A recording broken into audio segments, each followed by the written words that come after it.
మంచిగా బంతిపూ చెట్లు పెట్టింది కానీ వెళ్ళిపోయినాయి. ఇంకా మా ఇంటి దగ్గర కూడా చామంతి ఉన్నాయి, కనకాంబరాల చెట్లు.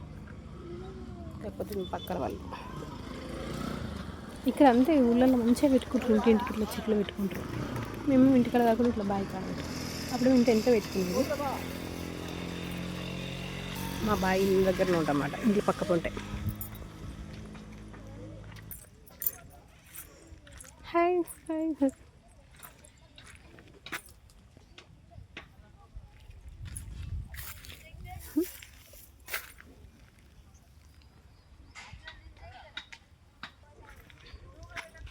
ఈ పక్షులు కూడా నన్ను కట్టినట్టు అనుకుంటున్నాను నేనైతే. మా మామయ్య కట్టింది తుమ్మ చెట్టు ఎప్పటి నుంచో ఉండేది.